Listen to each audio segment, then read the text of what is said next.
Idaho, Montana, Wyoming.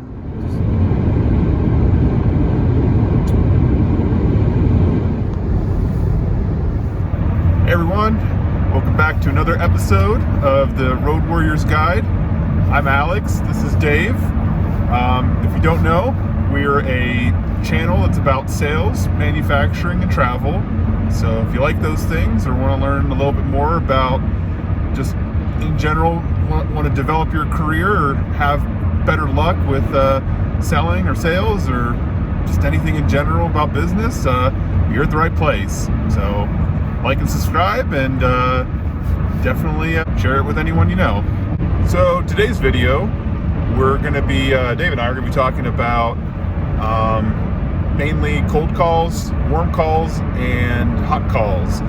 It's going to be a little bit shorter than our last video because we're just going to be doing a discussion today. But yeah, that's mainly what we're going to be talking about today. We'll start with three different topics about that, or three different things about that topic. The first one's going to be defining what is a cold call, what is a hot call, and what is a warm call as well. So we'll be defining all the different types of calls. Second part is we're going to be talking a little bit about a process of moving from a cold call to a warm call to a hot call and ultimately getting an order.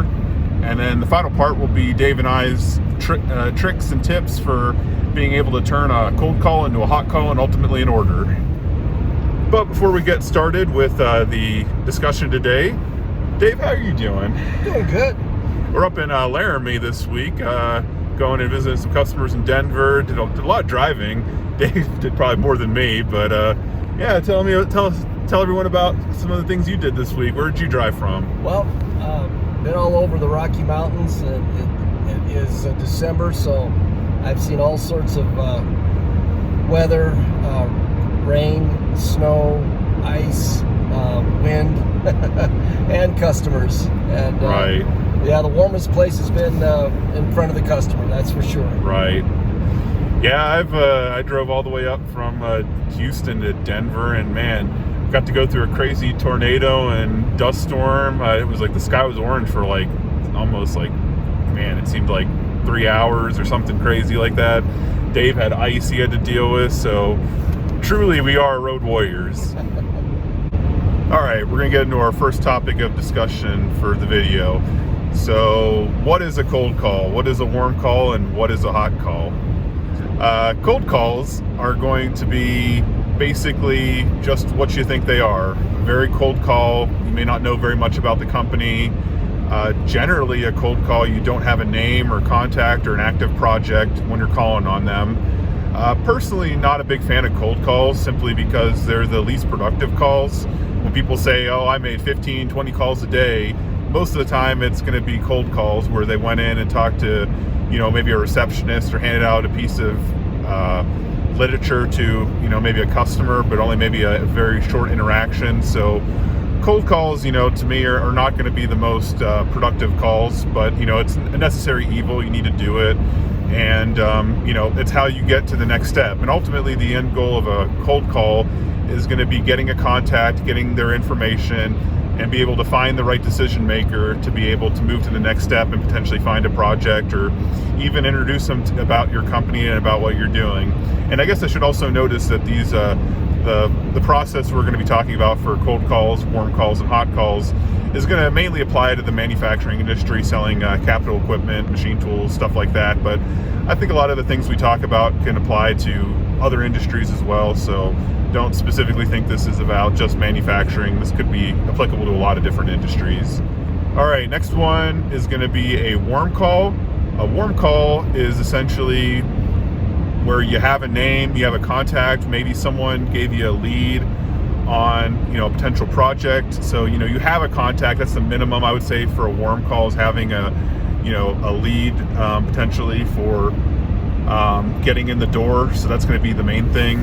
The other thing I think that's going to be key is it could be a customer that you've already potentially sold something to, or maybe your company has sold things to down the road. So, a warm call, that you're going to have more information about the company. You're going to know a little bit more about what they are and what they do. And you're also going to just, I think, be in a better position to maybe talk about a potential project.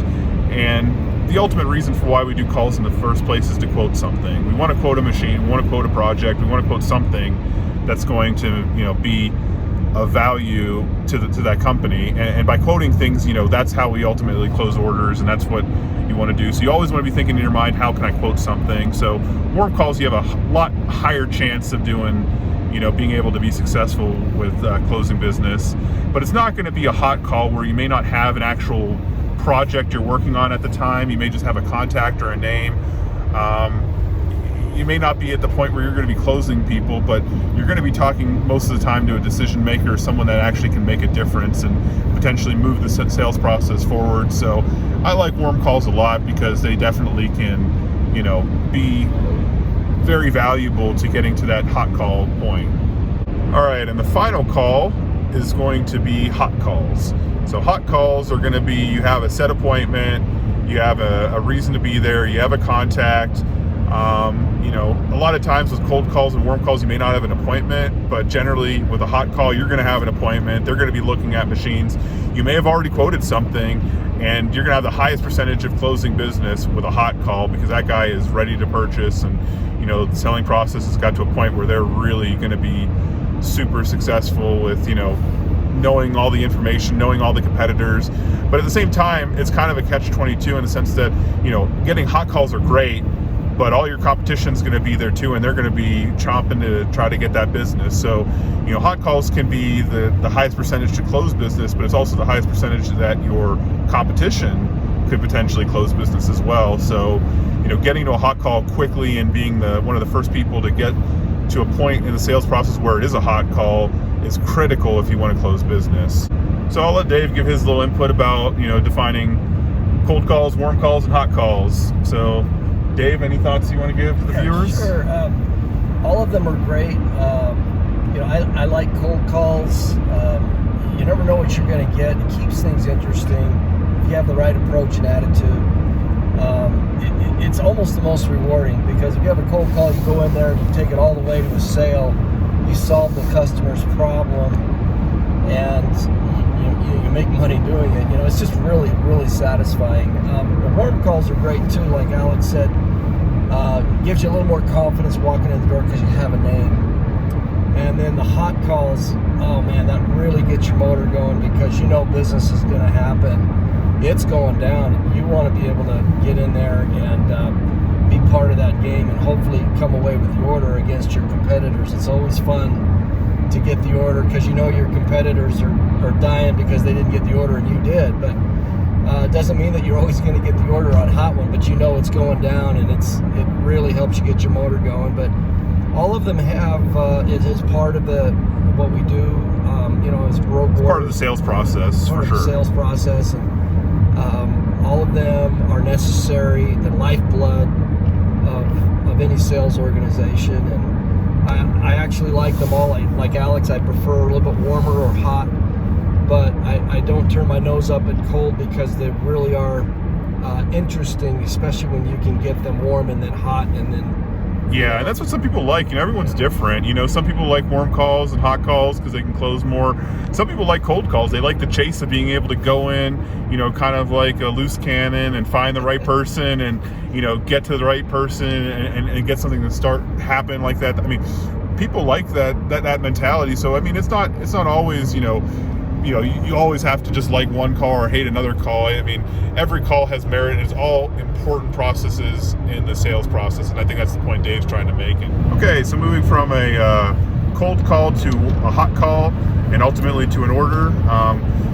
From my perspective, the first thing is I always try to limit the amount of cold calls. They're a necessary thing you got to do, but the more information you can walk into the door with, the more likely you're going to be walking out with a name, talking to the decision maker. Ultimately, when you go into a cold call, the number one thing you want is going to be, you want a name, you want a contact, you want to figure out who is the decision maker, do they have the kind of product I sell, and essentially you want to be able to come out there with someone that you can follow up with who is a decision maker, to ultimately plant the seed, like Dave said, and maybe even at one point try to even talk to them for a little bit of time to actually get to build some rapport and build a relationship.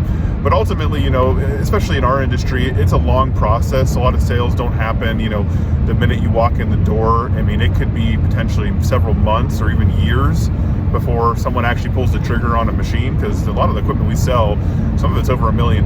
So it's, very high-end equipment. So, the sales process is generally pretty long. So for me, it's getting the contact, figuring out the right person to talk to.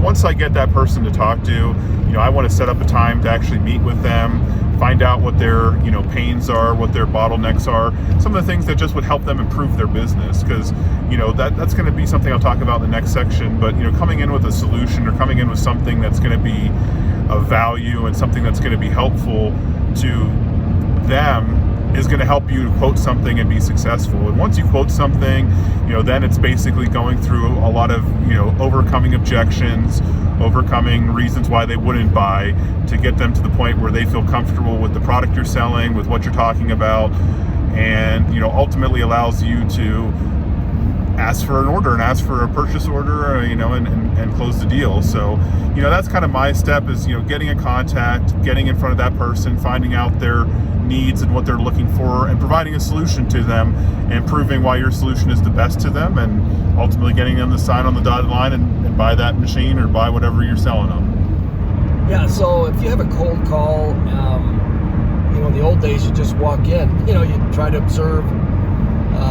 from the outside, what the name of the company is, kind of pick up hints of what they do.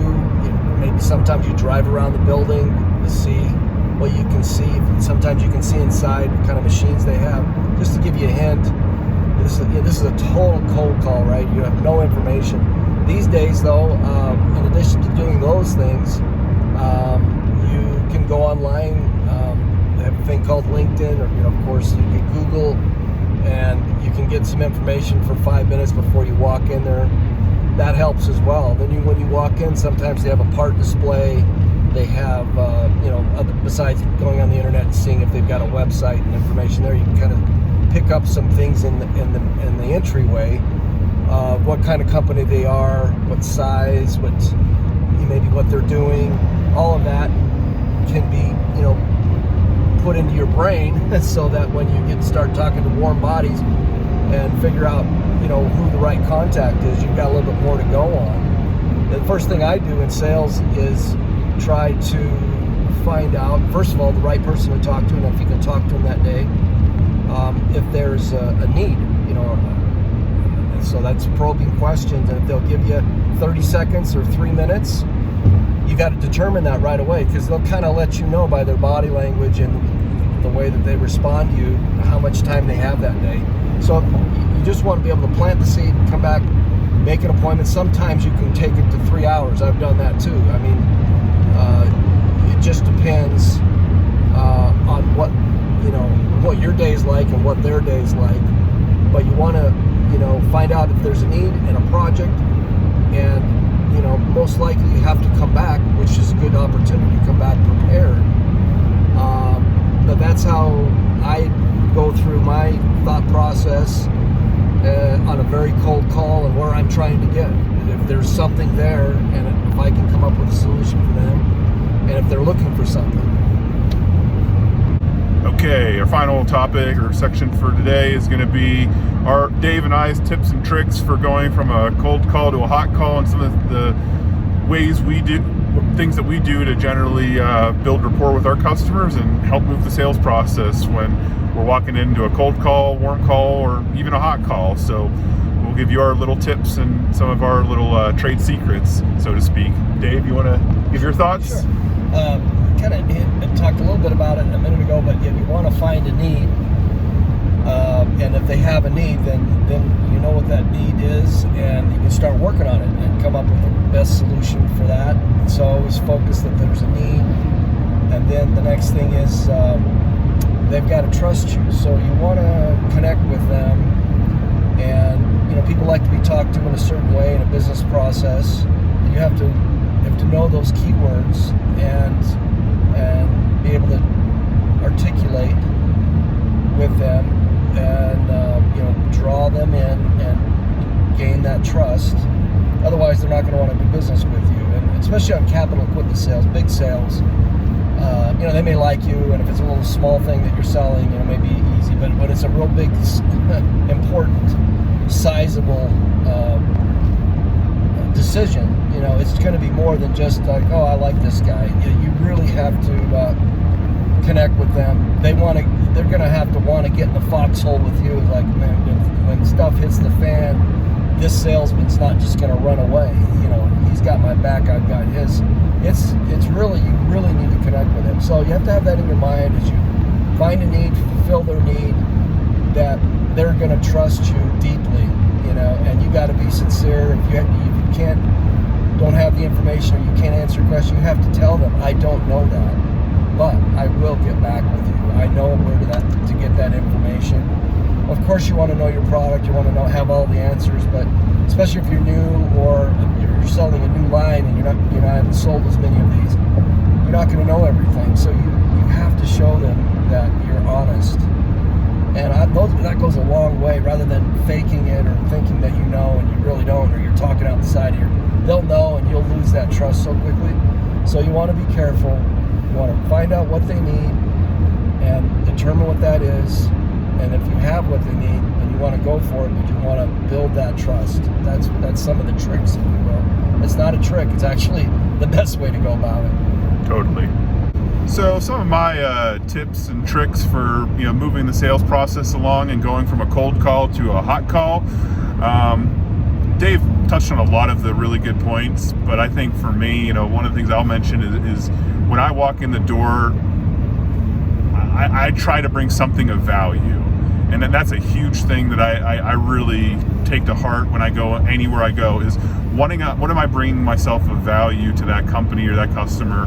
I always try to put myself in their shoes and think to myself, what is that customer thinking? What are their concerns? What are their problems? And how can I help them with their problems? How can I help them come up with a solution that's going to make them successful and really bring them value? So that's the big thing, is you want to walk in with something of value, because if that customer in 5 minutes realizes that you have nothing of value for them, they're going to want to end the meeting, and you're going to lose all potential opportunity to quote something or even potentially get a sale. So you really want to be thinking of what can I do to be valuable to that customer. And demonstrating that value to a customer can be done in a number of ways. Dave mentioned maybe you walk in and you see all the different kinds of parts they make, and you have a particular solution for a machine or something that will do those parts maybe 50% faster than they're currently doing them, and that's a lot of value to them. Maybe it's a bottleneck. Maybe they can't find employees, and you want to talk to them about robots or something that's going to help them be productive even if they can't find employees. So things like that are how you kind of come up with solutions. Another trick for me that I always like to figure out is when I walk into a customer, it's 100% about relationship building. I want to figure out what does that customer value, what do they like, what are the things that they care about. That's going to be the main thing, because if they trust you, if they value you, and you know that you value them and their business, they're going to want to do work with you, and they're going to want to do business with you. People don't generally buy stuff out of a magazine when it comes to a sales job. They buy from people they trust, people they know, and people that they know that aren't going to abandon them after the sales process. So it's just about having trust. It's about bringing value. And it's about getting to know and building relationships with your contacts. And there's no secret to that, like Dave said. It's mainly just, working hard, getting to know people, and building up your business and building up your company, and coming into that shop with a smile on your face and knowing that you're going to be able to help them, and they know that you're going to help them as well. So maybe that will help you guys. So that's the end of our video. Dave and I are going to continue to drive up all the way to Wyoming. Yay. So Dave, any final words for our viewers? Just prepare yourself, have a good attitude, enjoy what you do, be yourself. There's if you don't have anything with that customer that day, that if you handle it right, then there may be something come up in the future. You're not always going to get a base hit every time you go on a cold call or a warm call. You're not going to get every sale on a hot call, but just keep professional. They will remember you even though they don't do business with you that day or don't have anything for you. If you do it right, when you come back the next time, or you come back the third time, you're gonna wear them down in the right way. They're gonna start connecting with you in most cases, and Yes. then you set yourself up for the next opportunities when they come. So just keep positive. Totally. And my last piece of advice would be, it's a numbers game. You know, the more shops you hit, the more quantity of quotes you're going to be making, and ultimately the amount of quotes you're going to be making is going to be the direct correlation with how many orders you're going to be getting. So just keep pounding the pavement, keep hitting shops, and it's a numbers game. So don't give up. Just keep trying. If you get a couple that aren't great, you know, just shrug it off and keep going down the road. You're going to get one that's going to knock it out the park, and you're going to be loving it. So I think that's it from us. Like and subscribe if you guys enjoyed this content. If you have something to add about cold calls, warm calls, and hot calls, comment below. And until next time, appreciate it, guys. Have a good one.